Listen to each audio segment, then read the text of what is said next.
said by commentators that India took 5 days to sign the condolence book at the Iranian embassy for the late Supreme Leader Ayatollah Khamenei. Is this correct? And secondly, Pakistan has expressed some concerns regarding the India-Canada uranium deal that was signed during the time of the visit of the Prime Minister of Canada, Mark Carney. Any comments on that? Okay. Krishna Mohan. जो हमारा regional cooperation के तहत जिन countries को हम oil product ये करते export करते हैं, अगर यही स्थिति रहती है तो क्या?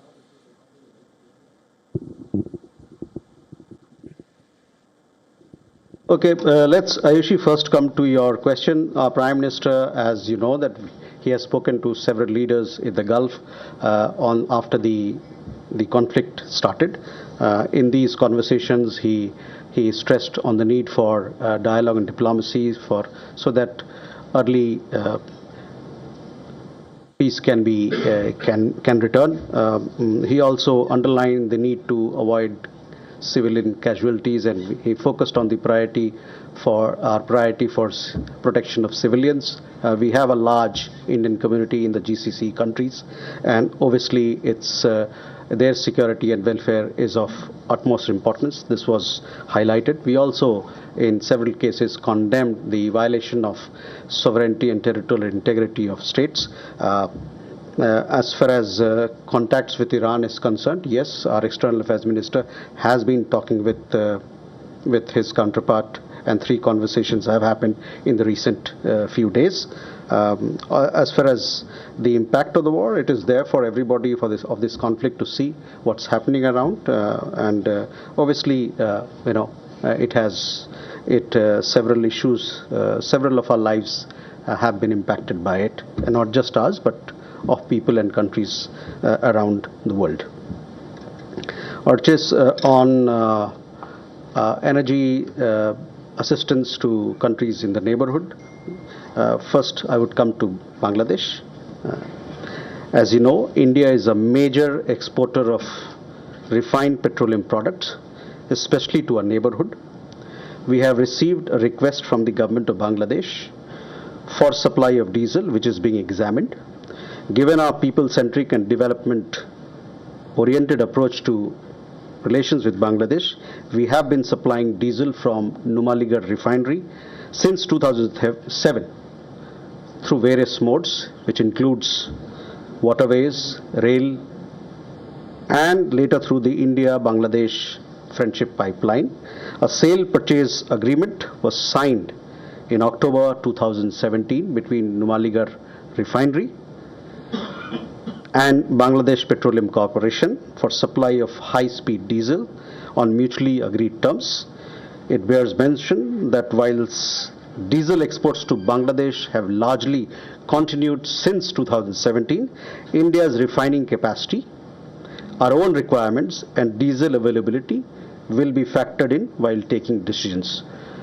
In addition, I would also like to say that we have received such requests from several other countries, including Sri Lanka and Maldives, and these are being examined, taking into account our own energy requirements and availability that we have.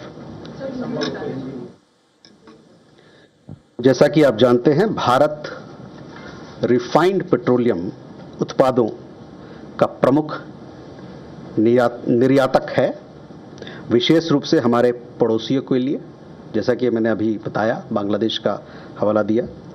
हमने बांग्लादेश सरकार की diesel आपूर्ति के लिए उनसे एक अनुरोध हमको प्राप्त हुआ है, जिस पर विचार किया जा रहा है। बांग्लादेश के साथ संबंधों के प्रति हमारे जन केंद्रित और विकास उन्मुख दृष्टिकोण को देखते हुए हम 2007 से नुमालीगढ़ रिफाइनरी से विभिन्न माध्यम मतलब कि जल मार्ग, रेल मार्ग और बाद में भारत बांग्लादेश मैत्री पाइपलाइन जो बनाया गया, उसके माध्यम से डीजल की आपूर्ति उनके लिए कर रहे हैं। अक्टूबर 2017 में नुमालीगढ़ रिफाइनरी और बांग्लादेश पेट्रोलियम कॉर्पोरेशन के बीच एक पारस्परिक रूप से सहमत शर्तों पर हाई स्पीड डीजल की आपूर्ति के लिए एक सेल परचेज एग्रीमेंट बिक्री खरीद समझौते पर हस्ताक्षर किए गए थे। यह उल्लेखनीय है कि हालांकि 2007 से बांग्लादेश को डीजल का निर्यात काफी हद तक जारी रहा है, लेकिन निर्णय लेते समय भारत की रिफाइनरी कैपेसिटी, हमारी अपनी आवश्यकता और डीजल की उपलब्धता को ध्यान में रखा जाएगा। इसके अलावे हम लोगों को हमारे पड़ोस के देशों से और कई एक देशों से, वो जिसमें कि श्रीलंका भी शामिल है और मालदीव भी शामिल है, उनसे एक रिक्वेस्ट आया है और हम लोग उस पर उसको एग्जामिन कर रहे हैं और ये देखते हुए कि हमारी अपनी खुद का कितना रिक्वायरमेंट है और साथ ही साथ किस प्रकार की अवेलेबिलिटी इन चीज़ों की है हमारे पास। Asli, yes, we have co-sponsored the GCC led resolution at the UN Security Council. We have 135 countries who have co-sponsored this particular resolution. The resolution reflects several of our positions. As you know, that we have a large diaspora in the GCC countries, and their well-being and welfare is of utmost importance. The Gulf is also very important for our energy security needs. As far as the other aspects of your questions are concerned, we have issued statements dated 28th February, on 3rd March, and thereafter External Affairs Minister also made a suo motu statement in the Parliament where he's dealt with all issues that some of the issues that you referred to. As far as the question of the school children you talked about is concerned, as I've said, we have issued several statements on the ongoing conflict. We have underlined the need for prioritizing the safety of all civilians.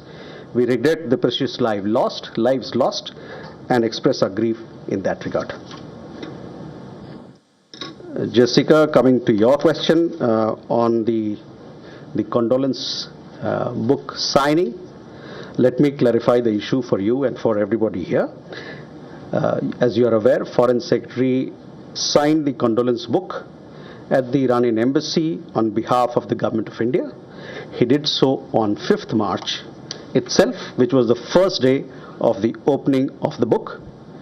It would do well for commentators to first update themselves on important matters before they choose to speak in public. Such ill-informed comments are best avoided.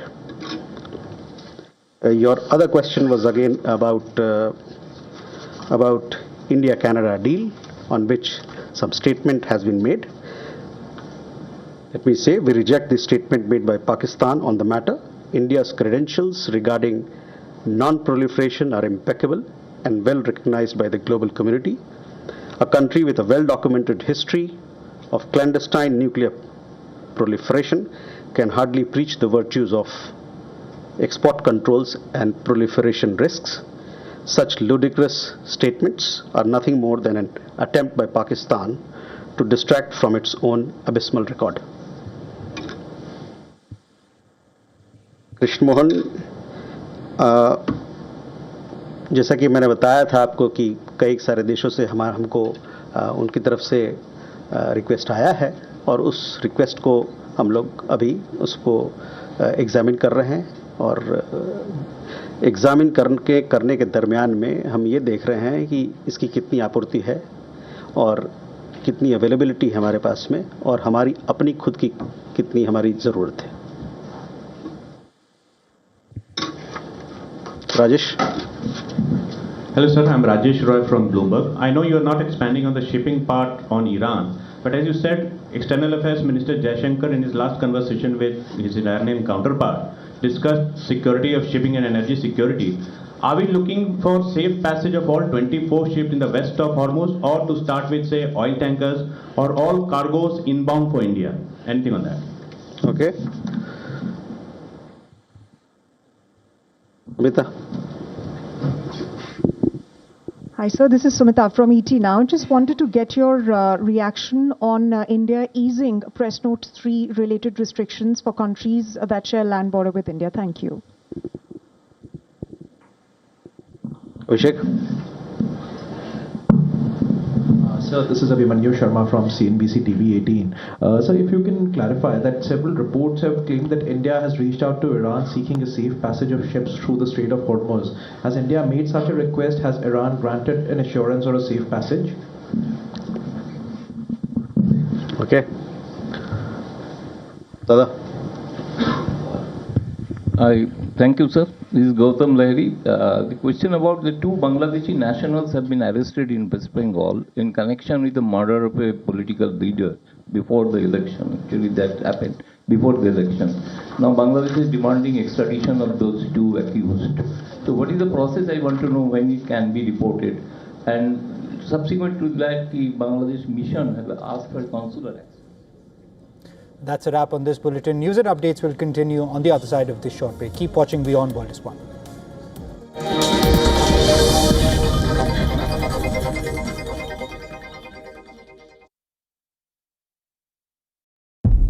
Global policymakers, global military leaders, global strategists, 7 pulsating themes.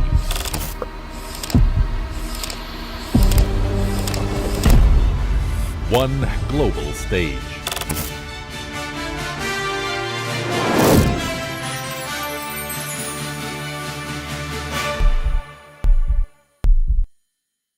WION, India's global voice, the channel that brings you the biggest stories from across the world through India's lens.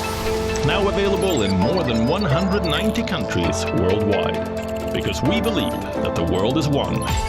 Watch us in Africa, Europe, USA and Canada, South America, Asia Pacific, Middle East and North African regions. Also available on these digital platforms across the world. WION, World is One. The problem with NATO is that in an ever-changing, fast-paced world, identifying the pulse of global happenings is important. Because it is the pulse that truly measures the real nature of world events. It monitors the shifting geopolitical landscapes and anticipates what lies ahead. At WION World Pulse 2026, we tap into the heartbeat of events that matter to you and to the world. 7 pulsating themes, 100 plus thought leaders, 1 dynamic platform. WION World Pulse. The rhythm of the new world order.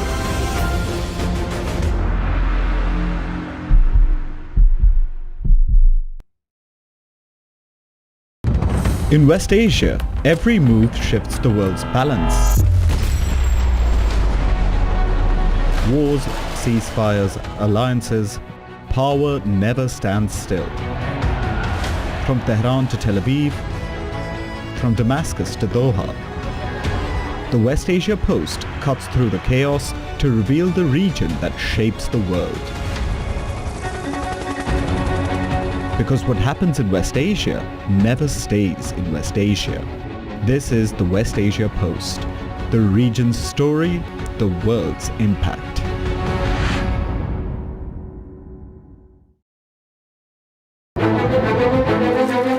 In-depth coverage of global issues broken down into facts, figures, and simple words.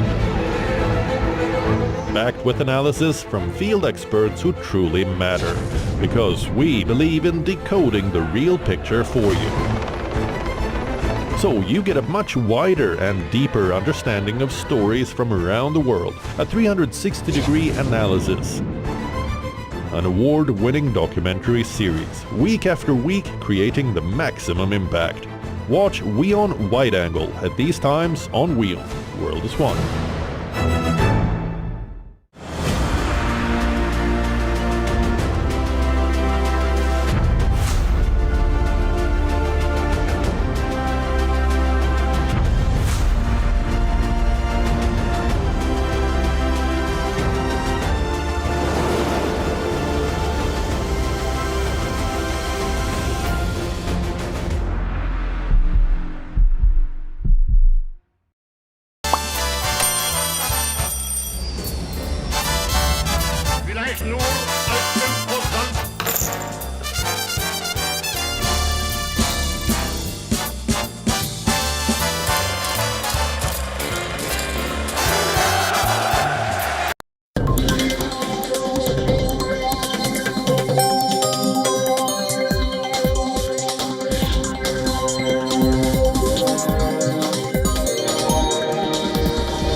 Welcome back to WION World is One. You're watching Top Stories with me, Vidur Kathuria. Let's take a look at the top headlines we're tracking for you at this moment.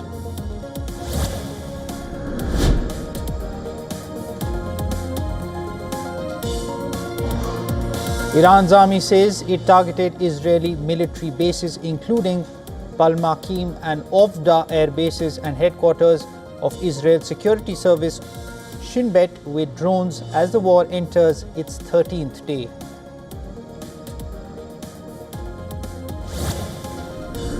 We don't want to go back every 2 years. There'll be some day when you don't have me as president. Perhaps you'll have a weak, pathetic person like we've had in the past. President Donald Trump says the US has won the Iran war but will stay away in the fight to finish the job, as the country can't go back to war every 2 years. Speaking at an event in Kentucky, he added that a future president could be weak like in the past.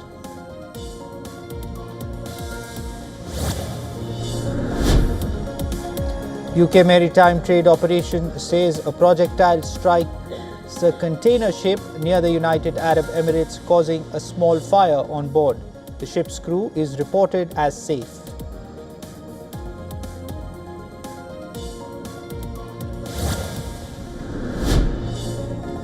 The Indian embassy in Iraq confirms one Indian crew member killed in an attack by Iran on US-owned tanker Safe Sea Vishnu in Iraq waters near Basra. Remaining 15 Indian crew safely evacuated.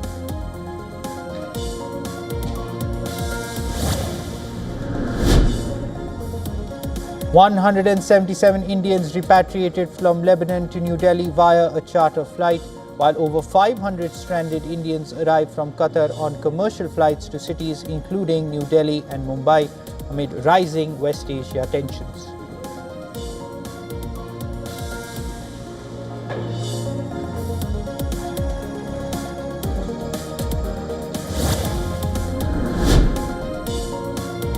Italian Foreign Minister Antonio Tajani confirms an attack on an Italian base in Iraq's Erbil, but reports no injuries. Says all Italian soldiers at the base involved in training Kurdish security forces are safe.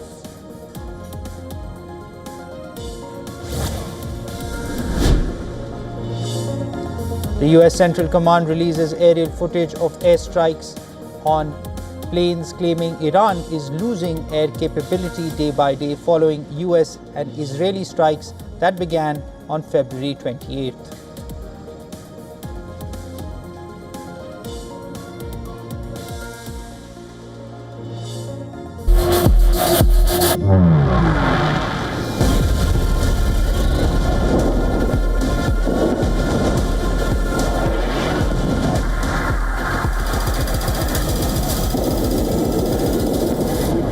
All of their boats.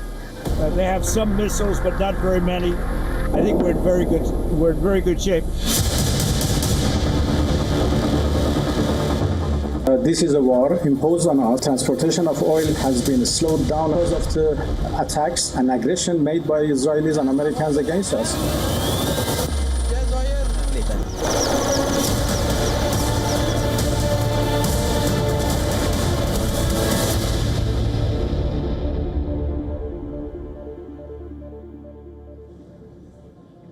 As the conflict involving Iran, the US and Israel intensifies, attention is turning to the powerful weapons that could shape the war. Just days before the escalation, reports claimed that Iran was close to acquiring one of China's most feared weapons, the CM-302 anti-ship missile. My colleague Samiksha Srivastav gets us the details. Thanks for that, Vidur. Now, Beijing has denied the reports claiming that Iran is close to acquiring one of China's most feared weapons. This is CM-302 anti-ship missile, which is the export version of the YJ-12 anti-ship cruise missile. But the question is, what exactly is this YJ-12 missile? Well, the YJ-12 is a long-range, highly supersonic anti-missile that's been developed for by the People's Liberation Army, which has been designed to strike large warships, radar installations, and even other heavily defended targets. The missile was first unveiled during China's 2015 Victory Day military parade, and the CM-302 export version was introduced to international markets the following year. The VJ-12 series has a range of 400 to 500 kilometers. Now, while the export CM-302 is limited to around 290 kilometers to comply with international arms regulations, both are designed to fly low and fast, which also makes them extremely difficult for shipborne defense systems to intercept. Now, while the missile's official specifications have not been disclosed, it is estimated to be 6.5 meters in diameter and weigh about 2 tons. China's markets the CM-302, which is one of the world's most capable large anti-ship missiles, claiming that it can sink in aircraft carrier or even destroy for that matter. According to Chinese media reports, the missile can even travel 4 times the speed of sound, which makes it faster than any US anti-ship missile currently in service. Notably, had the deal gone through and the CM-302 missiles had been deployed along the Iranian coastline, they would have covered nearly the entire Persian Gulf, the Strait of Hormuz, and much of the Gulf of Oman for that matter. Such a transfer would have represented some of the most advanced military hardware ever provided to Iran by China. It would have also violated a United Nations weapons embargo first imposed way back in 2006. The sanctions were temporarily lifted in 2015 as part of a nuclear deal with the US and its allies, but were reimposed last September. Back to you. Well, thank you for those details, Samiksha. Moving on. The United Nations Security Council has adopted a resolution condemning Iran's strikes on Gulf states. With the conflict expanding on day 13 in West Asia, Bahrain knocked on the doors of the UNSC along with other members of the Gulf Cooperation Council, including Saudi Arabia, UAE, Qatar, Kuwait, Iraq and Oman. Together with Jordan, they sought international support against the strikes carried out by Iran in the region. The Security Council adopted Resolution 2817 condemning Iran's attacks on Gulf states as strikes continue after the US and Israel joint operation in Iran. The text also claimed Iran's actions constituted a serious breach of international law and threat to peace and security. In the 15-member council, 13 members voted in favor of the resolution, while Russia and China abstained from voting. The resolution also had support of at least 135 countries, including India. After the vote, Bahrain's UN ambassador, Jamal Fares Al-Ruwai, said the outcome showed broad international backing for countries in the region that had come under attack over the previous 12 days.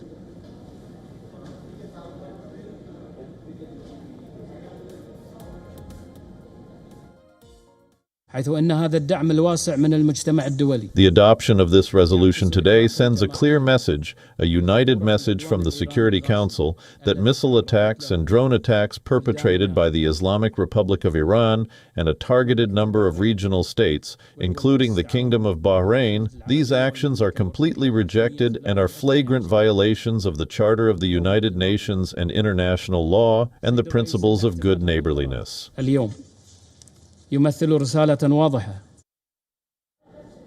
But despite the UNSC resolution, day 13 of the conflict saw attacks across the region. Bahrain claimed an Iranian attack on Bahrain's Muharraq governorate, targeting fuel tanks at a key facility. Following the attack, Bahrain urged citizens to stay at home. Now, Saudi Arabia claimed to have intercepted Iranian drones aimed at the Sheba oil field and a district housing foreign embassies. The attacks come as Iran claimed that it carried out a new wave of attacks along with Hezbollah, striking 50 targets in Israel and US military bases in Jordan and Saudi Arabia. While the UAE claims defense systems are intercepting roughly 90% of the barrages from Iran, the remaining strikes have impacted upscale neighborhoods, tourist landmarks, and the US consulate in Dubai. In the latest, Iranian drone strikes hit a tower near Dubai Creek Harbour and threatened Dubai International Airport. According to the state media, the fire was brought under wraps and no injuries were reported. 2 oil tankers were hit off the coast of Iraq, with 1 Indian crew member killed. Authorities have blamed Iran, but Tehran has not reacted yet, while Italy confirmed that there was an attack on an Italian base in the Kurdish city of Erbil, though no injuries were reported. Kuwait's defense ministry also said that it had intercepted several drones. State media reported a fire in a residential building, resulting in 2 injuries. Earlier, drones struck fuel tanks at Oman's Salalah port, where operations were subsequently suspended. Iranian General Staff said it did not order a military strike on Omani territory and stated Oman remains a friend and neighbor. Armed with the UNSC resolution condemning Iran's action on Gulf states, the group has affirmed its right to respond in accordance with Article 51 of the UN Charter in defense of the sovereignty of their countries. Until now, member states have not launched strikes against Iran. It remains to be seen if they will choose to retaliate.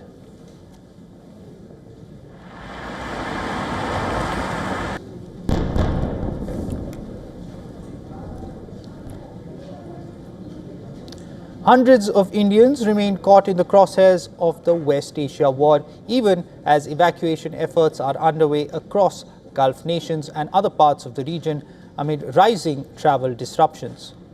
The evacuation process for Indian medical students stranded in Iran has begun in phases, with the first groups of students leaving for the borders today. Students from prominent universities who were earlier relocated to Qom formed the first batch and left by buses towards the Armenia border. The Embassy of India in Iran is coordinating the evacuation and planning to move students through both Armenia and Azerbaijan routes. Most students are expected to land at the Indira Gandhi International Airport on 15th March, while a few students are expected to arrive a day earlier at Mumbai's Chhatrapati Shivaji Maharaj International Airport. Over 500 Indians stranded in Qatar have reached New Delhi and other destinations following their recent evacuation. The Indian Embassy in Qatar said Qatar Airways is also scheduled to operate 2 flights to India on Thursday. The mission added that 3 round-the-clock helplines are available to the Indian community to address any queries. It further assured that special attention will be given to the prompt issuance of passports for Indian nationals. Meanwhile, the mission has cautioned those still in the Gulf not to approach any unknown objects, debris or fragments. Besides Qatar, Indians were also repatriated from Lebanon. According to the Indian Embassy in Beirut, the first batch of 177 Indian nationals returned to New Delhi on a charter flight on Wednesday. The group was seen off at Beirut Rafiq Hariri International Airport by India's ambassador to Lebanon, Noor Rehman Sheikh. India continues to ramp up flight operations to West Asia for more evacuation. Carriers like Air India and Air India Express will together be operating nearly 60 scheduled and non-scheduled flights to and from the region today. Both airlines will operate 1 non-scheduled round flight each tomorrow to Riyadh from Mumbai and Kozhikode, along with scheduled services to and from Jeddah and Muscat. Indigo will operate flights to 9 destinations across West Asia, along with select routes to Europe, subject to prevailing safety conditions and required regulatory approvals. Some of these airlines, which have increased fares on select routes, will implement the changes starting today. Not just Indian carriers, but airlines in the Asia-Pacific region, including Qantas, Air India and Cathay Pacific too, have hiked fares due to surging jet fuel prices. In the first week of March, over 52,000 Indian nationals returned from the Gulf region as the government continues to monitor the situation closely. In countries where commercial flights remain unavailable, Indian nationals have been advised to contact the respective embassy or consulate for guidance on the nearest available options. For more on this, Our principal correspondent Disha Yadav has sent us this report. Well, that is right. As tensions continue to escalate in West Asia, the Indian government has stepped up its efforts to bring back Indians that have been stranded in the region. In fact, in one such case, 177 Indian nationals have departed from Lebanon to New Delhi in a chartered flight that was coordinated by the Indian embassy. At the same time, 500 Indian nationals that were stranded in Qatar have also returned to India in a flight that again was coordinated by the Indian embassy over there.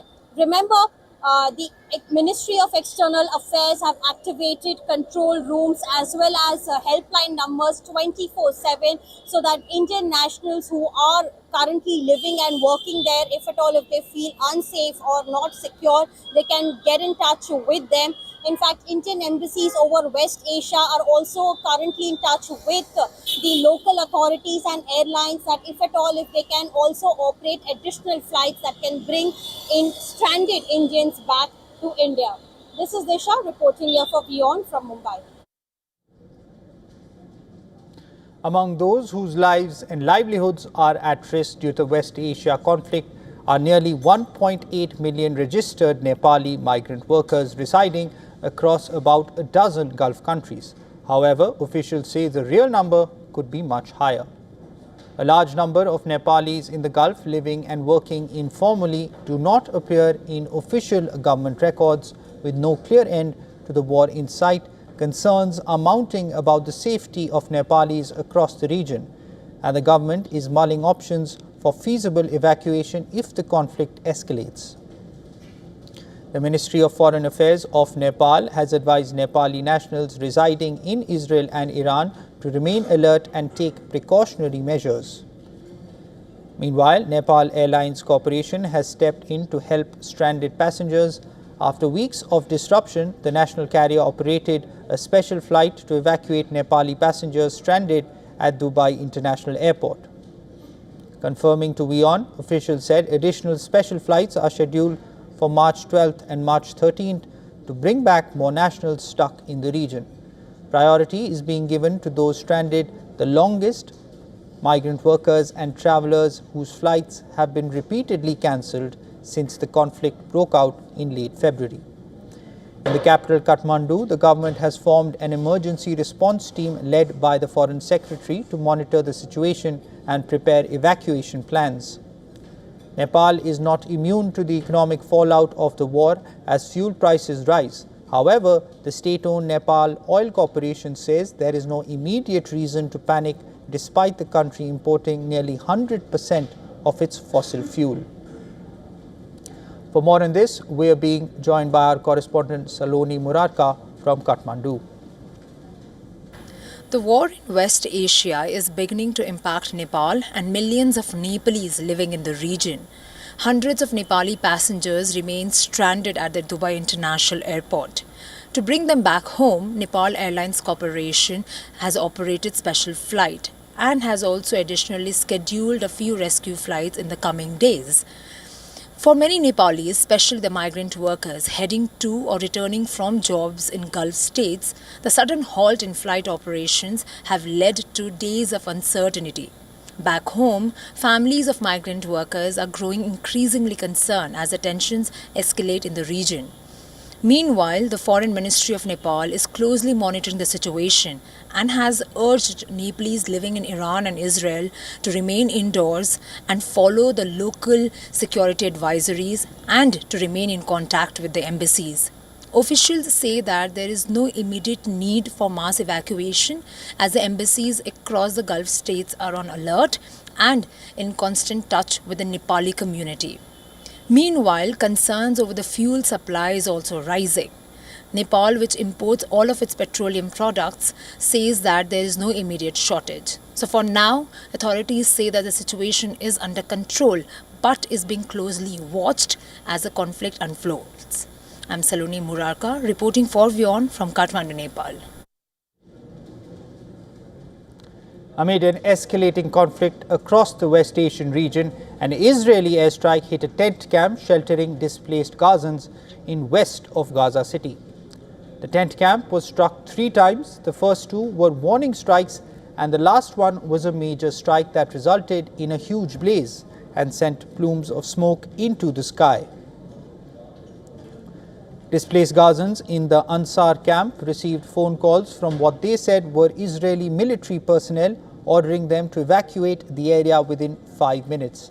The number of civilian injuries and casualties is not known. We had our iftar, and then we prayed, and we wanted to sit like others. Then they called us and told us to evacuate. We cannot breathe or move. And now they set our tents on fire. Where can we go? Where will we stay? Who will help us? It was with great difficulty that we finally got a mattress to sleep on. In separate Israeli strikes on Sunday, 6 Gazans, including 2 girls, were killed near crowded camps for displaced people in Gaza City. Local witnesses described the chaotic scenes which unfolded when the strikes occurred.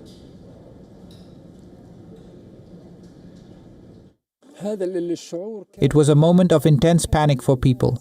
Shells were falling on the tents and everyone was running in all directions.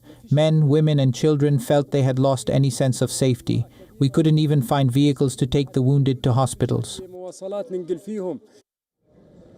Notably, Israel has continued attacks in Gaza despite a ceasefire agreement between Israel and Hamas taking effect in the enclave on October 10, 2025. Now, according to figures released by Gaza's health authorities on Sunday, more than 72,000 Palestinians have been killed and 171,000 others injured since the war in Gaza broke out on October 7, 2023.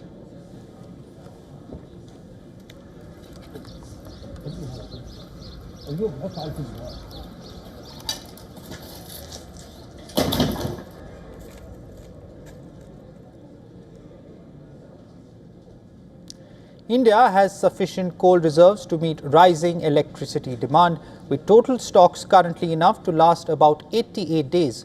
This according to the government.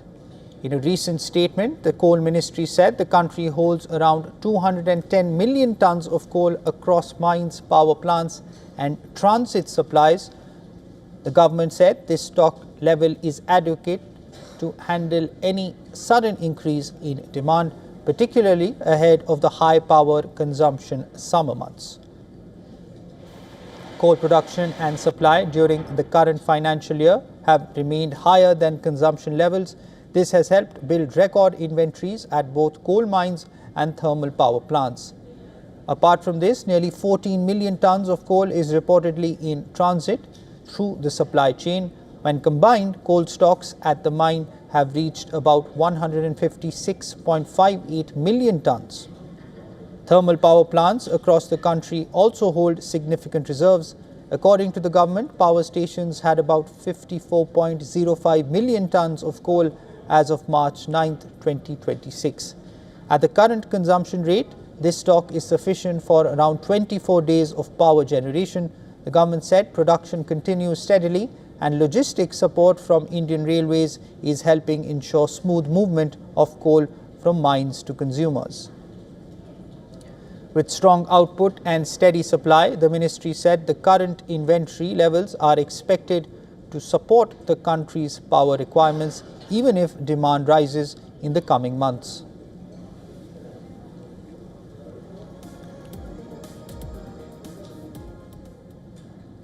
The Pentagon has said some use of Anthropic's AI tools may continue even after a previously planned 6-month phase-out period.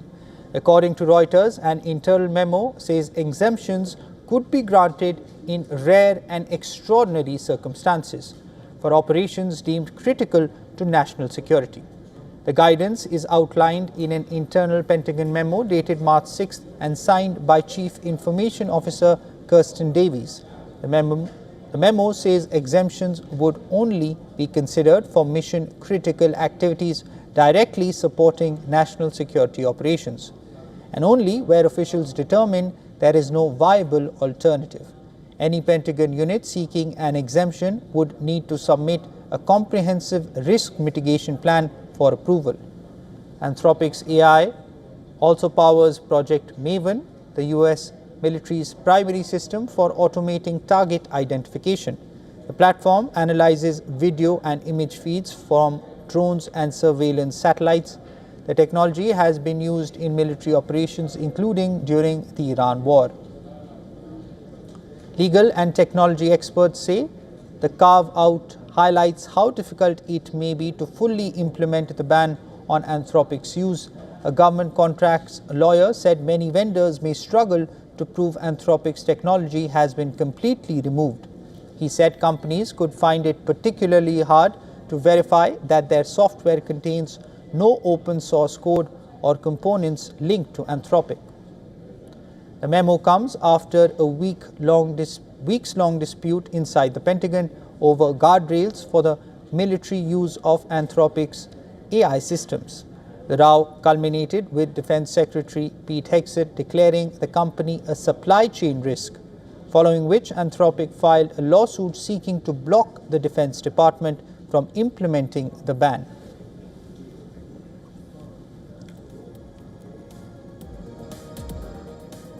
That's a wrap on this bulletin. News and updates will continue on the other side of this short break. Keep watching WION World is One.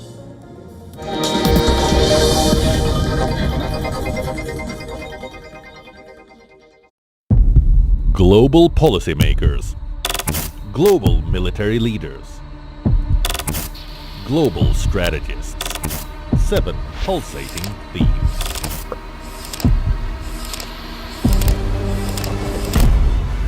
One global stage.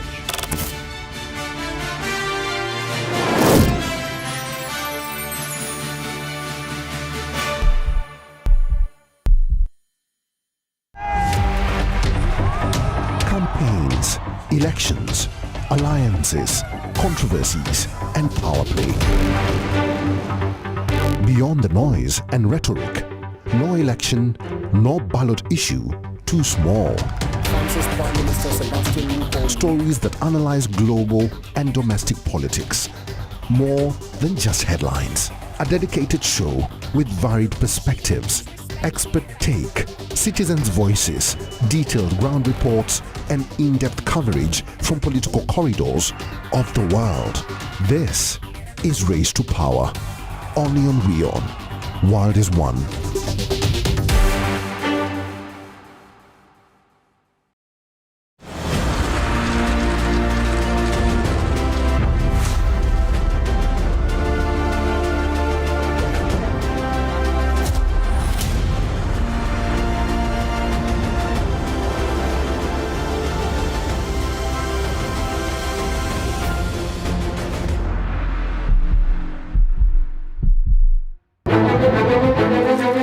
In-depth coverage of global issues broken down into facts, figures, and simple words.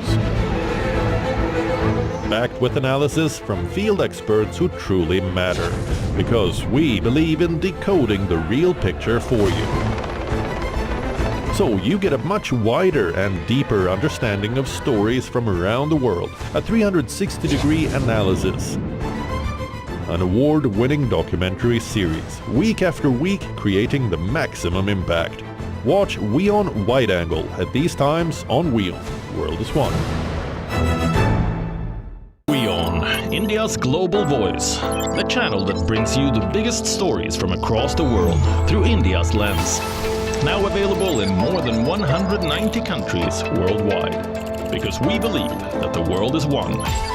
Watch us in Africa, Europe, USA and Canada, South America, Asia Pacific, Middle East and North African regions.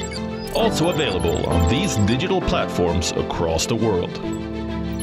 WION. World is One.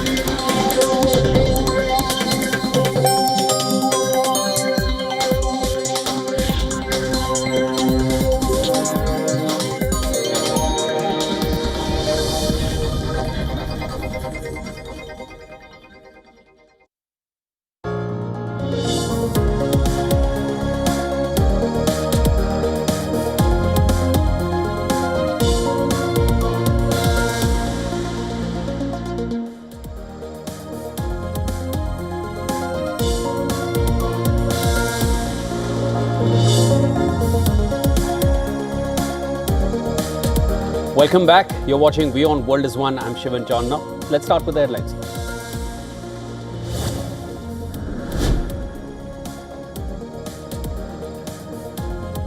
Iran's parliament speaker Mohammad Bagher Ghalibaf warns that Tehran will abandon all restraint if the United States and Israel they attack any of Iran's islands in the Gulf. This as the war enters day 13.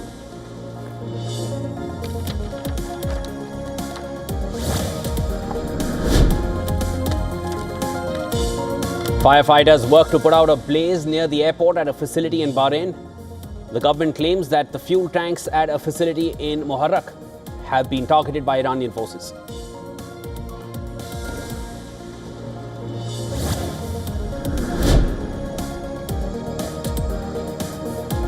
The IDF admits that it failed to update the public ahead of Hezbollah's large rocket and drone attack on northern Israel last night, especially once Israel's assessments of the planned barrage were leaked on social media.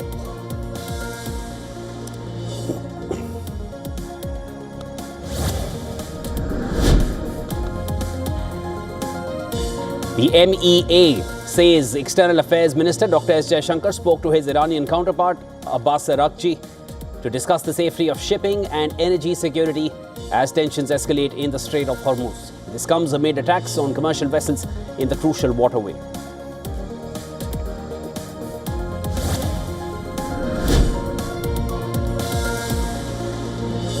The International Energy Agency, IEA, says the West Asia war is creating the largest supply disruption in the history of the global oil market as Iran's chokehold on regional supplies forces Gulf oil producers to slash production.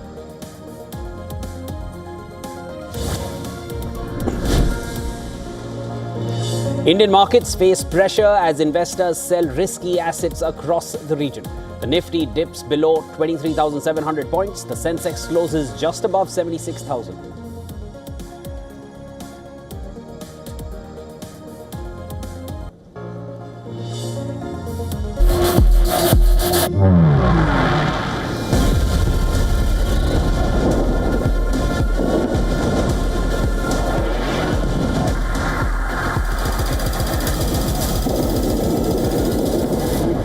All of their boats.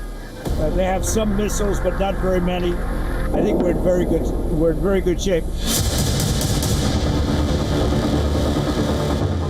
This is a war imposed on us. Transportation of oil has been slowed down because of the attacks and aggression made by Israelis and Americans against us.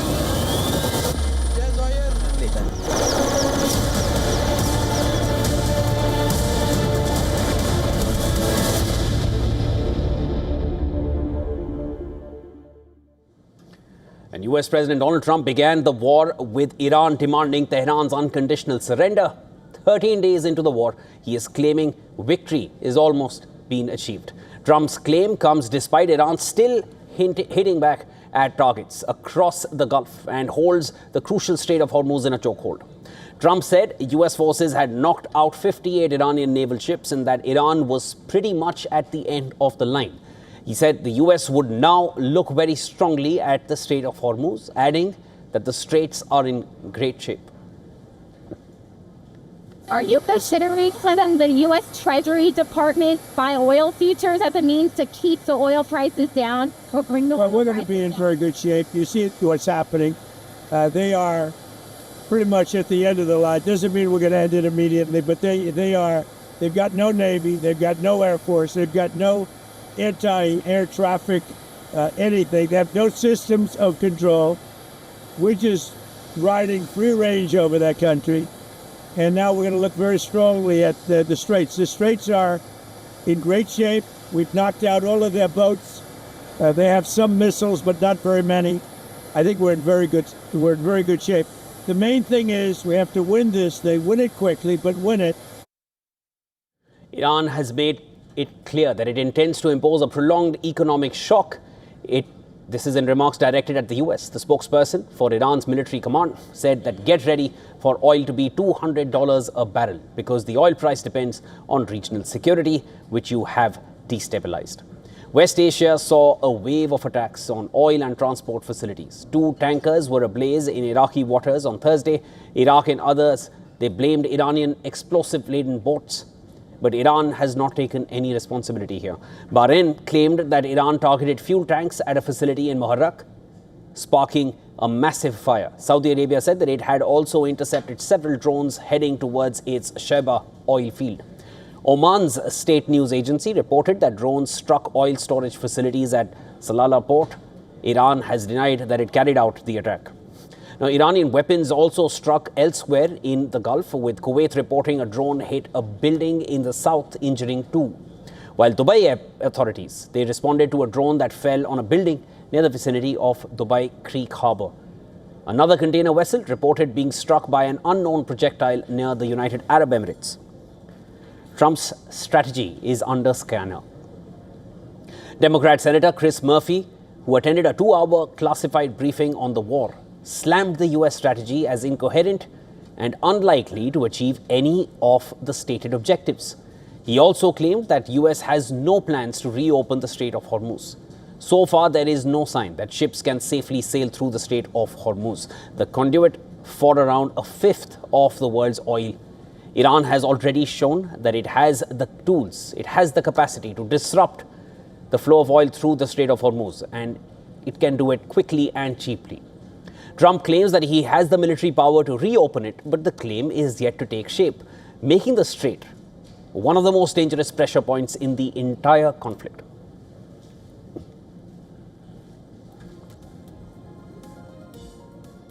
US President Donald Trump is drawing criticism after calling the war on Iran an excursion, and then joking about it too, that American generals find it more fun to sink Iranian ships rather than capture them. Listen to this for yourselves.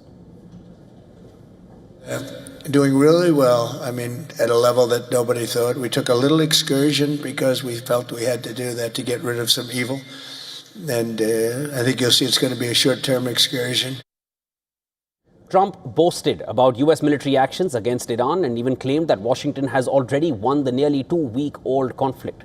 He said that US forces have destroyed dozens of Iranian vessels that, according to him, were laying mines in the Strait of Hormuz.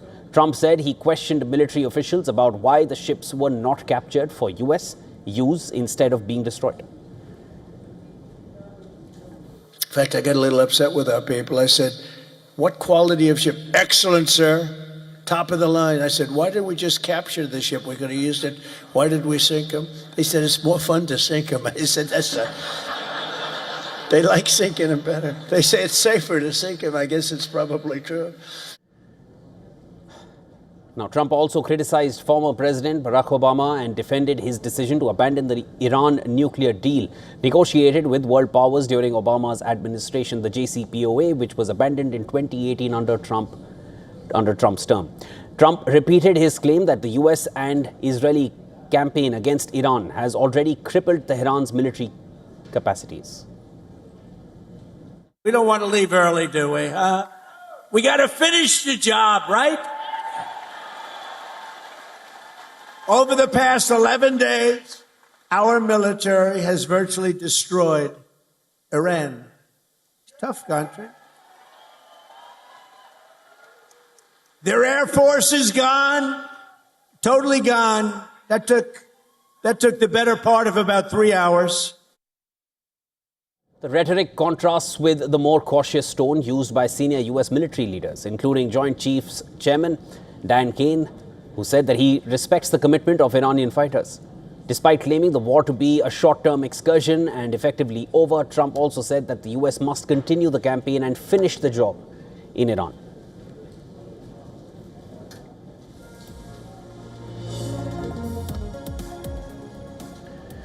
Well, Donald Trump claims the US has already won the Iran war, but that it will stay in the fight. I quote him here, "to finish the job." That's what he said. And meanwhile, Iran claims that it is ready for a long war. They can stretch it for even up to 6 months or even longer, and that would destroy the world economy if they do. It has warned oil prices would touch $200 a barrel. And at this juncture, the key questions: what is Trump's unfinished job? And when will the war really end? Trump earlier said that there is practically nothing left to target in Iran and that he will end the war anytime he wants. We don't want to leave early, do we? We got to finish the job, right?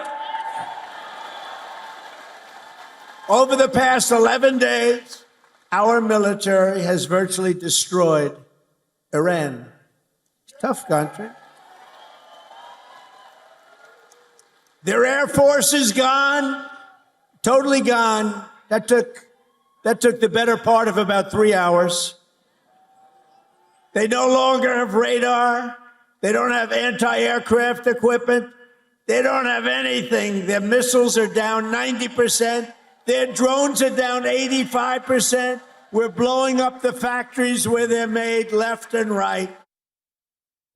Now, earlier in the week, Trump had said that he decided to attack Iran as it was going to begin attacking first. He said that his decision was based on advice of his close advisors. In my opinion, based on what Steve and Jared and Pete and others were telling me, Marco, so involved, that I thought that they were going to attack us. I thought they would, if we didn't do this at the time we did it, I think they had in mind to attack us. Meanwhile, the Israeli military said that it still has a wide range of targets that it can strike in Iran and that it has another long plan. As an army, we still have a broad range of targets. We will expand our operations. The goal is to undermine the foundations of this regime, the terror regime, and we continue to harm it. It is already undermined and we continue to harm it. We have another long plan. Iran has yet again said that it can wage a prolonged war. The defiance from Tehran comes as fighting around the strategic Strait of Hormuz has sent shockwaves through in energy markets around the world. And this has prompted emergency releases from global reserves and a limited draw on US stockpiles. Oil prices have surged since February 28th, when the United States and Israel launched airstrikes on Iran. Retaliatory Iranian missile strikes and drone attacks have brought shipping through the strait almost to a halt. Iran has warned that oil prices will soon surpass $200 a barrel, up from the current $100. With no clear timeline in sight, Iranian President Masoud Pezeshkian posted this on social media, that Tehran's key terms are threefold, that is to end the conflict in West Asia. Now, the three conditions: first, recognizing Iran's legitimate rights; second, payment of reparations; third, firm international guarantees against future aggression.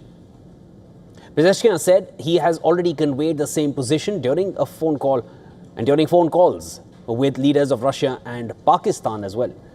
The US administration, Israel and Iran's military, they have made no comments on the Iranian president's conditions so far.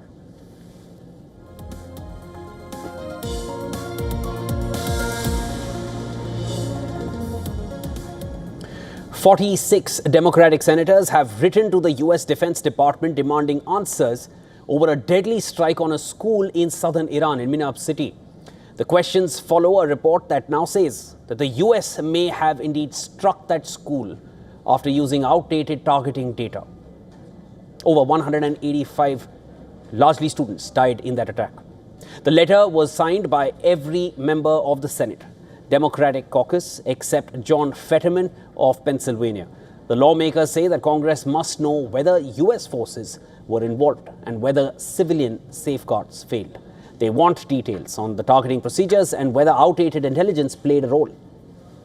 The letter asked for answers to a series of questions, including whether US forces conducted those strikes and what steps the military has taken to prevent and mitigate civilian harm in the ongoing war with Iran, and what role artificial intelligence tools have played in this operation. A Reuters report citing two sources said that the investigators are now examining whether the location was incorrectly identified as a military site. One of the sources, who spoke on conditions of anonymity, said that officials responsible for creating targeting packages appear to have used out-of-date intelligence. The second source confirmed that out-of-date intelligence appears to have indeed been used. It is unclear now how old the data ended up being, which was used for the strike, and what, if any, other factors might be responsible for the error. The US military says that it is still reviewing the strike, and earlier it was reported that an ongoing internal US military investigation showed the US forces were likely responsible for the strike. The findings appear to confirm assertions by Tehran, which had produced video footage of the US missile strike and even fragments of US-made missile parts. Despite President Trump's efforts to suggest that Iran had hit the building. The UN Children's Agency, UNICEF, says more than 1,100 children have been killed or have been injured since the latest round of fighting began. The agency warns that schools and civilian areas are increasingly being caught in the conflict.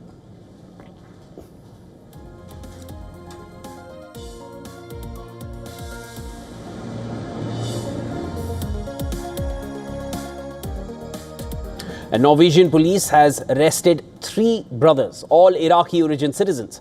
This is after a powerful explosion rocked the US embassy in Oslo over the weekend. The blast occurred early on Sunday morning at the entrance to the embassy's consular section, causing damage but no injuries. It was being probed for a terrorist attack. Police have now described the incident as a suspected terrorist bombing. Investigators believe that one of the brothers who placed the bomb outside the embassy and the other 2 assisted him. According to reports, the lawyer of one of the suspects has admitted his involvement in placing the bomb. The police arrested 3 brothers residing in Oslo, all of whom are now charged with violating Section 138 of the Penal Code. This concerns terrorist bombing. We believe that one of them is the person who placed the bomb outside the embassy and that the other 2 were involved in this act.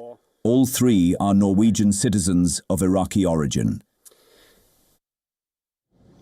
Officials are examining whether the attack may have been directed by a foreign government or linked to a criminal network, given the sensitive target. They are investigating CCTV footage of the incident on Monday. Police released 2 surveillance images showing a suspect dressed in dark clothing, wearing a hood and carrying a backpack.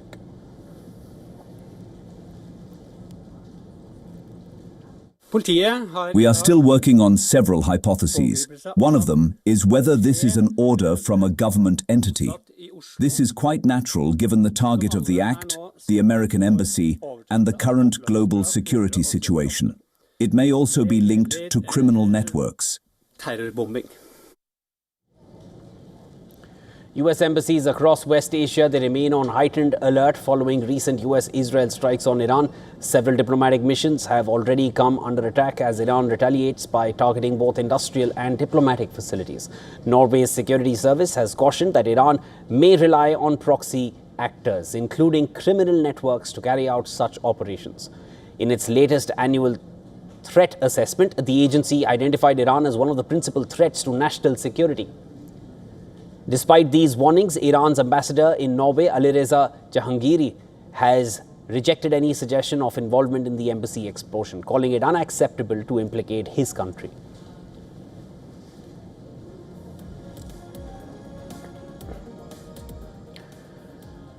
All right, let's now shift focus to energy markets in the US. They are feeling intense pressure, and that has happened this week as geopolitical tensions in West Asia, they continue to drive fuel costs higher. In response, the US government has announced a major release of crude oil from its own emergency reserves aimed at cooling prices for drivers and businesses. Gasoline costs at the pump are now above levels not seen in nearly 2 years. The turmoil stems from an ongoing war involving the United States, Israel and Iran, which has disrupted global oil exports, especially through the Strait of Hormuz, a key shipping lane for about 1/5 of the world's crude oil. Analysts warn that any prolonged disruption could remove up to 4 million barrels per day from global supply, putting further upward pressure on fuel costs. As a result, US drivers are feeling the pinch at the pump, as average gasoline prices in the United States have climbed to around $3.58 per gallon at the pump, which has been the highest price since mid-2024.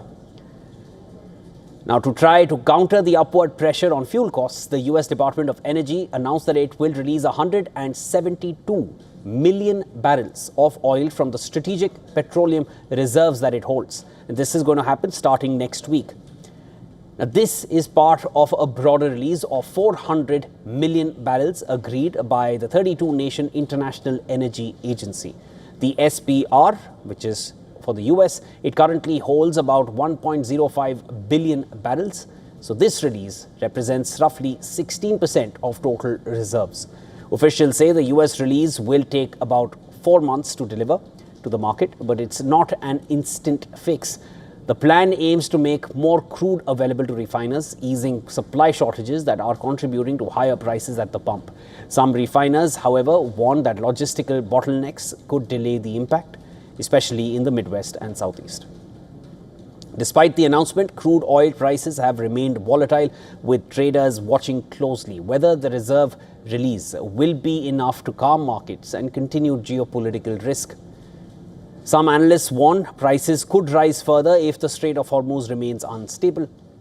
Market watchers note that any significant escalation between Iran and the US and Israel could trigger spikes above $90 per barrel, which would push gas above $4 a gallon in some parts of the United States. The surging gasoline prices are squeezing drivers nationwide, and the government is taking an unprecedented step to help ease that pressure by tapping into its own emergency oil reserves. Analysts say that any relief will take time to reach the pumps, especially as global supply risks persist.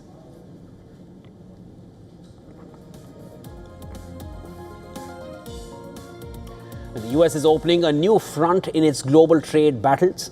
The Trump administration has now announced new investigations into what it calls unfair trade practices by dozens of countries, a move that could pave the way for new tariffs. Washington says the goal is to protect American jobs and ensure fair trade, but the move risks escalating tensions with key trading partners all over the world for the US.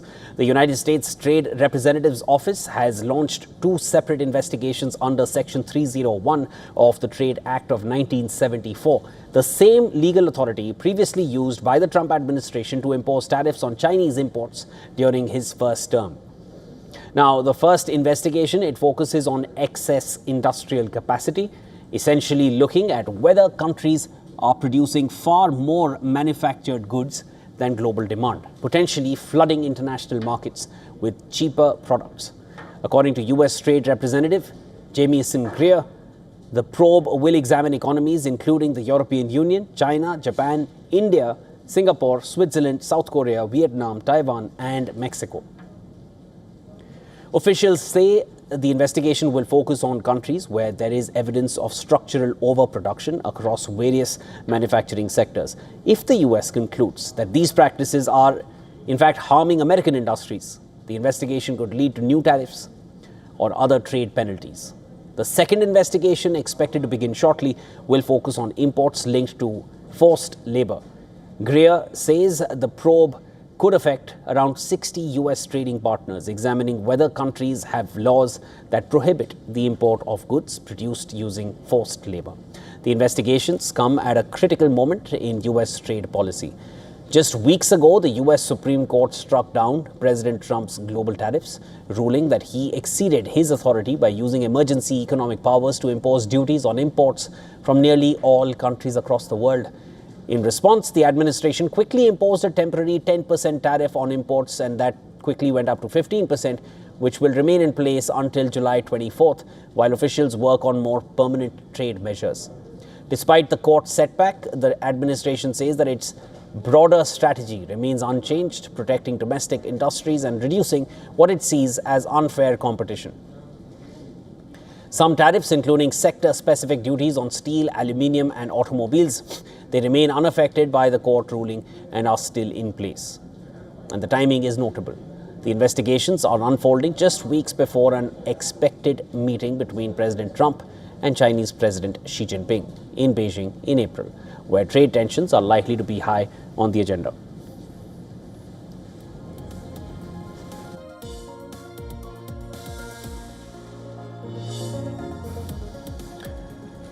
Hollywood and Broadway legend Barbra Streisand will be awarded an honorary Palme d'Or at this year's Cannes Film Festival. Streisand will add the prize to a legendary collection that she already has, which includes 4 Emmys, 10 Grammys, 2 Oscars, and a Tony Award. She is one of the only 22 people to have achieved the elite EGOT status after winning the top US prizes in television, music, cinema, and theatre. After her start as breakout star in theatre on Broadway, Streisand evolved into a global icon across both film and music industries. She famously won the Best Actress Oscar for her first film role in 1968's Funny Girl, before taking home a second in 1977 for Evergreen, the original song from A Star Is Born, in which she also played the lead role. Streisand later stepped behind the camera to write, direct and produce the film Yentl. Streisand is also the only female artist to have had an album top the charts in each of the last 6 decades.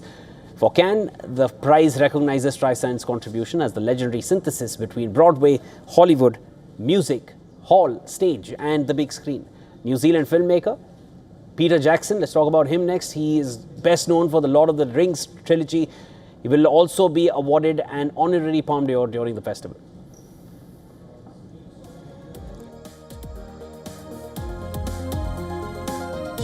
Alright viewers, that's a wrap on this one. Thanks so much for tuning in. Short break, stay with us. This is WION. I'm Shivan.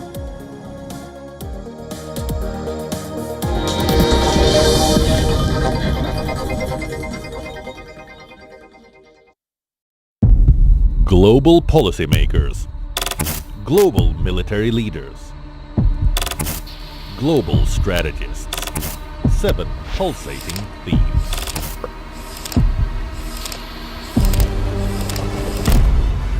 One global stage.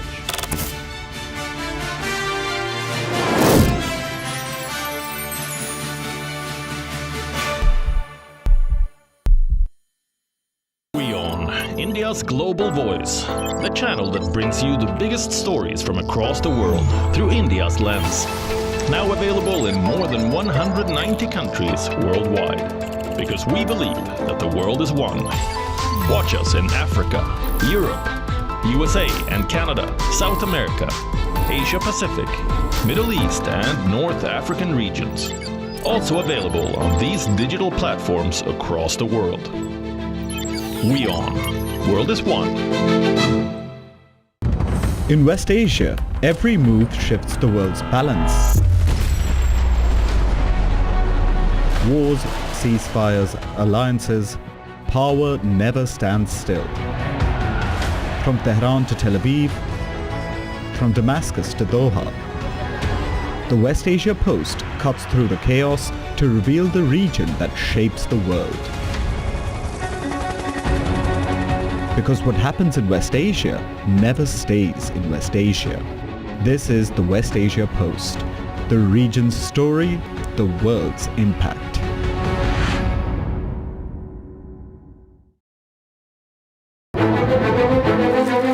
In-depth coverage of global issues broken down into facts, figures and simple words. Backed with analysis from field experts who truly matter, because we believe in decoding the real picture for you. So you get a much wider and deeper understanding of stories from around the world, a 360-degree analysis. An award-winning documentary series, week after week creating the maximum impact. Watch WION Wide Angle at these times on WION. World is one.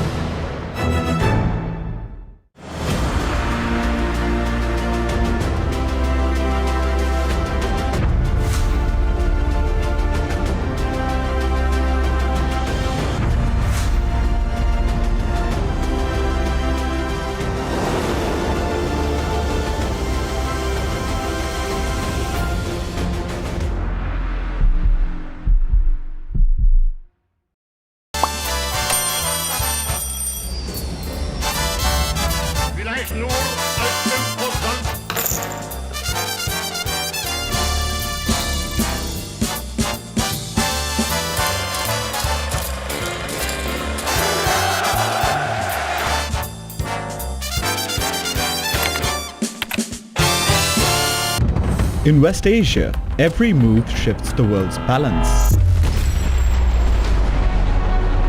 Wars, ceasefires, alliances, power never stands still.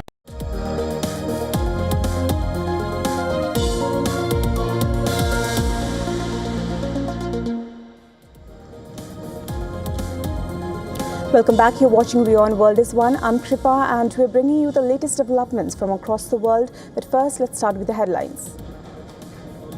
approximately 20% in a week.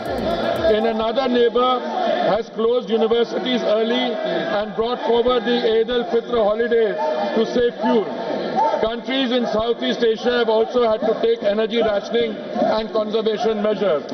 Honorable Speaker, sir, India's crude supply position is secure and volumes secured exceed what the Hormuz would have delivered. Before the crisis, approximately 45% of India's crude imports transited through the Hormuz route. Thanks to the Honorable Prime Minister's outstanding diplomatic outreach and goodwill, India has secured crude volumes that exceed what the disrupted Strait of Hormuz could have delivered in the same period. Non-Hormuz sourcing has risen to approximately 70% of crude imports, up from 55% before the conflict began. India sources crude from 40 countries as against 27 in 2006 and 7. This structural diversification, built through sustained policy over successive years, has given us options that other nations find themselves without. Refineries are operating at high capacity utilization. In several cases, they are exceeding 100%. There is no shortage of petrol, diesel, kerosene, ATF or fuel oil. The availability of petrol, diesel, aviation, turbine fuel, kerosene and fuel oil is fully assured. Retail outlets across the country are stocked and supply chains for these products are functioning normally. Additional allocation of PDS kerosene has been issued to all the states.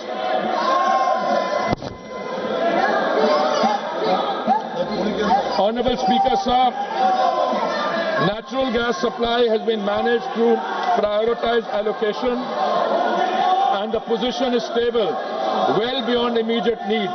India produces approximately 90 million metric standard cubic meters per day of natural gas domestically. A further 30 million metric standard cubic meters per day was previously imported through Gulf sources, now affected by the force majeure declaration of a major Qatari processing facility.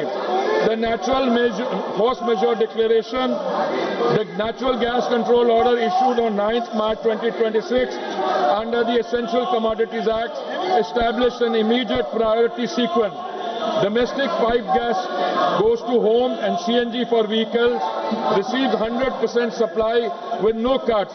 Industrial and manufacturing consumers will receive upon 80% of their previous 6 months average.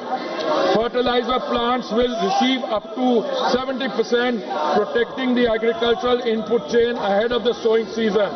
Refineries and petrochemical units absorb a managed reduction with the House that the shortfall has been substantially upward through alternative procurement.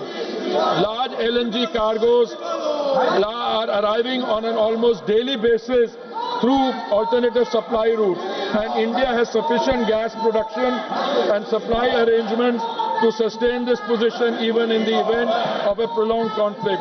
Power generation for every household and for industry is fully protected. Honorable Speaker, sir, it should be noted that India was previously importing approximately 60% of the LPG requirements from Gulf countries such as Qatar, UAE, Saudi Arabia and Kuwait, and 40% is produced domestically. Procurement has now been actively diversified, with cargoes being secured from the United States, Norway, Canada, Algeria and Russia, in addition to Gulf sources.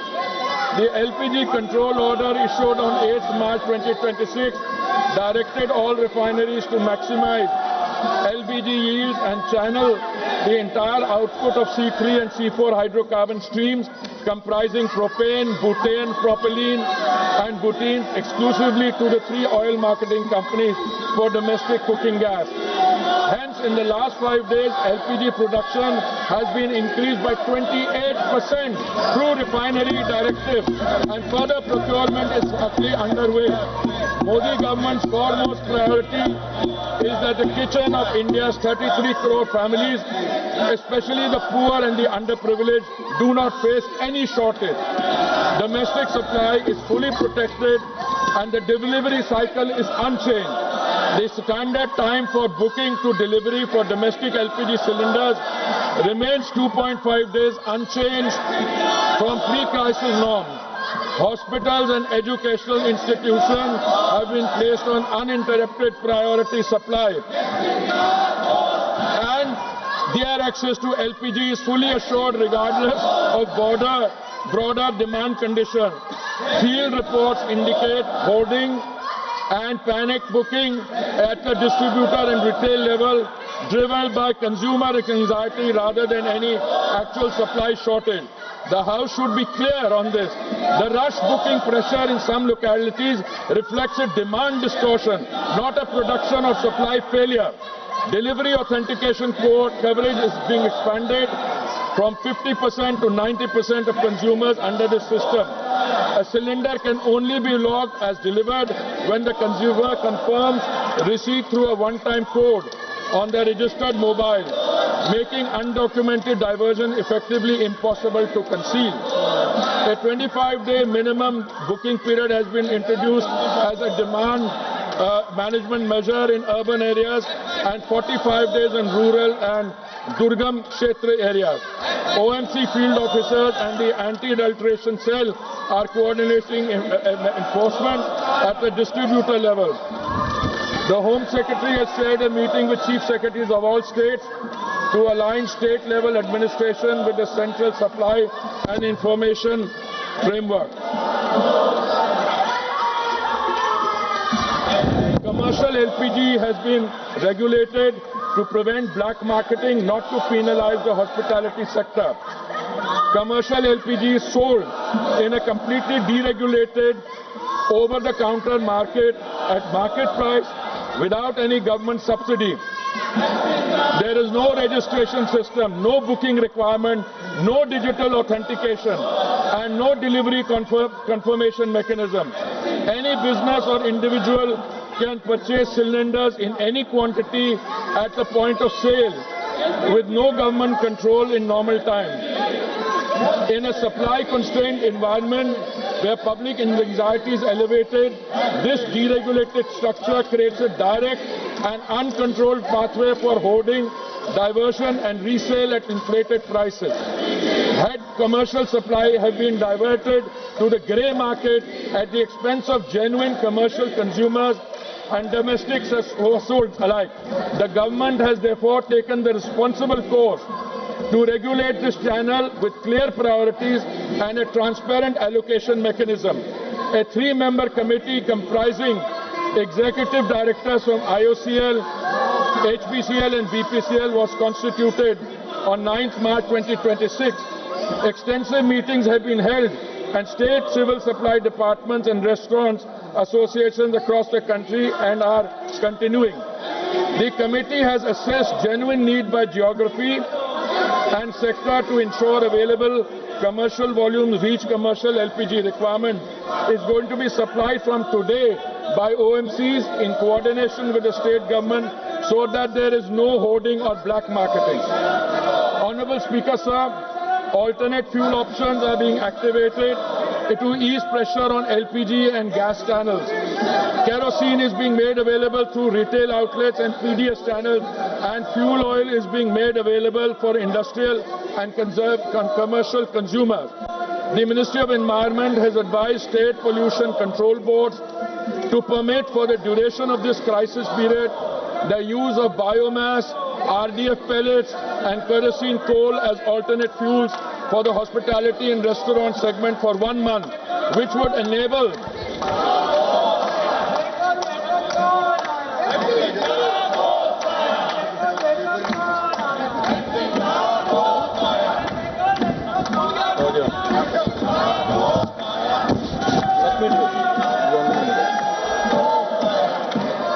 wider range of establishments to switch and free of LPG for priority consumers. Consumer prices have been shielded from global market conditions. Despite the Saudi contract price rising 41% between July 23 and March 26, the PMUY beneficiary price has fallen 32 cents in the same period and percent and stand at rupees 613 per 14.2 kilogram cylinder in Delhi. The non-subsidized consumer price stands at rupees 913 following the recent rupees 60 adjustment against a market-determined price of approximately rupees 987. Of the rupees 134 per cylinder adjustment required by prevailing global market conditions, the government absorbed rupees 74. The effective additional cost for a PMU by household is under 80 paise per day. Equivalent LPG prices in the neighborhood stand at rupees 1,046 in Pakistan, rupees 1,242 in Sri Lanka, and rupees 1,208 in Nepal. OMC compensation of rupees 30,000 crores has been approved against losses of approximately rupees 40,000 crores in 24-25. Honorable Speaker, sir, state governments have responded with full cooperation and active coordination. On 11 March 2026, senior OMC officials met with state government administrations across every major state. Maharashtra, Madhya Pradesh, Chhattisgarh, Gujarat, Goa, Odisha, West Bengal, Bihar, Jharkhand, Punjab, Himachal Pradesh, Jammu and Kashmir, Rajasthan, Uttar Pradesh, Delhi, Haryana, Uttarakhand, Karnataka, Tamil Nadu, Kerala and Telangana and Andhra Pradesh. Chief Secretaries and senior officials have been briefed on the supply position, the priority sequence and the enforcement framework. District-level monitoring committees are being established. Anti-diversion raids have been conducted and cases registered in multiple states. This is cooperative federalism, responding to a national challenge with the coordination it demands. Honorable Speaker, sir, this is not the moment for rumor mongering or fake narratives. India is navigating the most severe global energy disruption in recorded history. Crude supply is flowing, gas is prioritized for homes and farms, LPG production has been stepped up by 28%. Consumer prices are held far below what makes markets and regional competitors and dictate. Schools are open, petrol is on the forecourt. Every citizen, regardless of political affiliation, has a stake in that. India must stand united behind the energy warriors, behind the institution managing the crisis, and behind the national interest. The record of preparation and the record of response speak for themselves. I thank you, sir. माननीय सदस्यगण, माननीय प्रतिपक्ष के विपक्ष के नेता ने जिस विषय का नोटिस दिया था, देश में गैस की कमी के संबंध में, नोटिस की प्रति मेरे हाथ में है और जिस विषय पर नोटिस दिया था मैंने उस विषय पर उनको बोलने का अवसर दिया, लेकिन प्रतिपक्ष के जिम्मेदार नेता होने के बाद भी बिना नोटिस के किसी अन्य मुद्दों पर चर्चा करना ये संसद की प्रक्रियाओं और नियमों के तहत नहीं है। अगर आपको किसी पर आरोप लगाना है तो आप नियम 353 के तहत नोटिस दें। मैं अगर इजाजत देता हूं तो आप बोलें, लेकिन ये तरीका कि आप नोटिस किस विषय पर देते हो और किस विषय पर मुद्दे पर बोलते हो, ये कोई संसदीय आचरण ठीक नहीं है। मैं फिर आग्रहपूर्वक कह रहा हूं, और इस तरीके से संसद नहीं चलेगी, संसद नियम प्रक्रियाओं चलेगी। मैंने सुबह भी कहा था, आज भी दृढ़ता से कह रहा हूं कि संसद नियम प्रक्रिया से ही चलती है, किसी को भी कोई विशेष अधिकार नहीं है।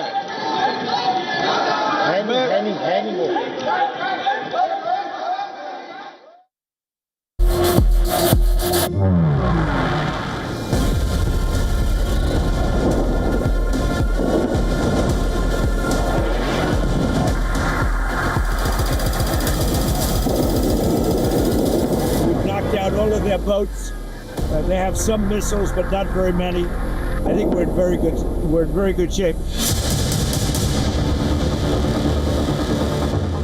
This is a war imposed on us. Transportation of oil has been slowed down because of the attacks and aggression made by Israelis and Americans against us.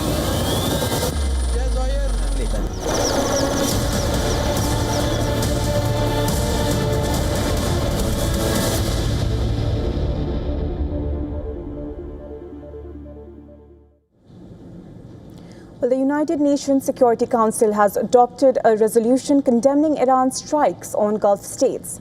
With the conflict expanding on day 13 in West Asia, Bahrain knocked on the doors of the UNSC along with other members of the Gulf Cooperation Council, including Saudi Arabia, UAE, Qatar, Kuwait, Iraq and Oman.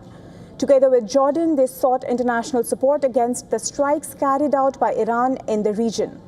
The Security Council adopted Resolution 2817, condemning Iran's attacks on Gulf states as strikes continue after the US and Israel joint operation in Iran. The text also claimed Iran's actions constituted a serious breach of international law and threat to peace and security.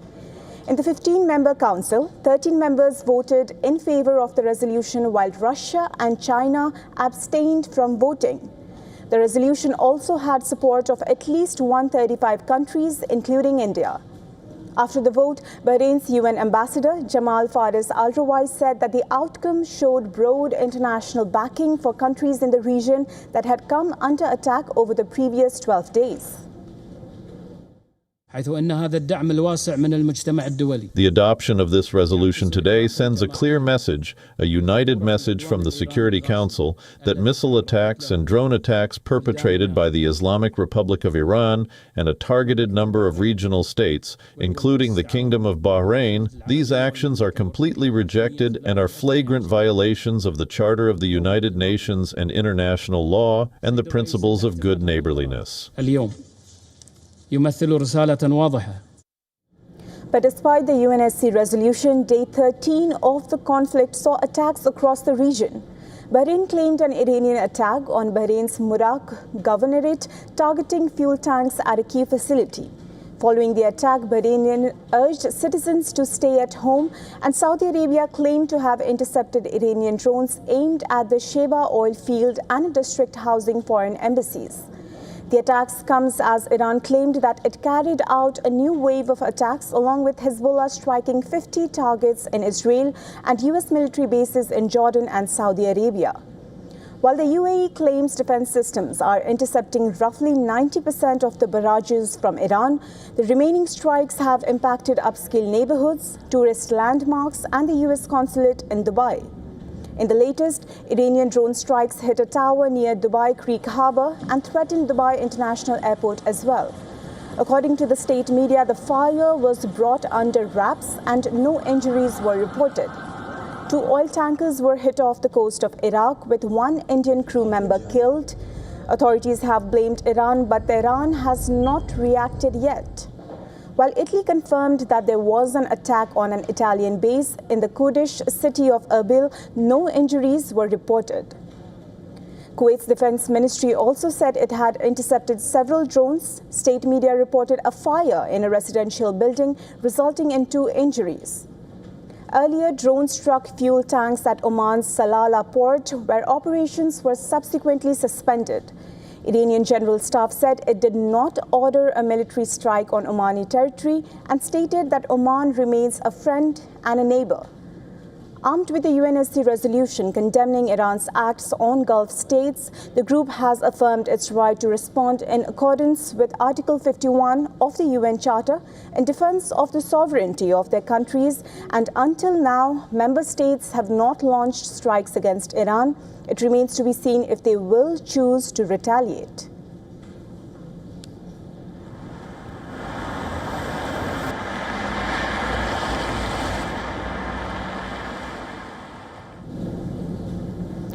Well, Pentagon has put the cost of the Iran war estimate at over $11.3 billion for the first week of the conflict. And the cost of conflict now in its second week goes beyond just the oil and gas prices, for the US economists estimate that the war to push US inflation above 3% and remain elevated, complicating the Federal Reserve's job. Global crude prices have surged above $100 a barrel from about $70 before the West Asia crisis. And U.S. gas prices have soared before energy tankers stopped moving through the Strait of Hormuz. Cheap fuel had been a bright spot for the U.S. economy. The timing is far from ideal.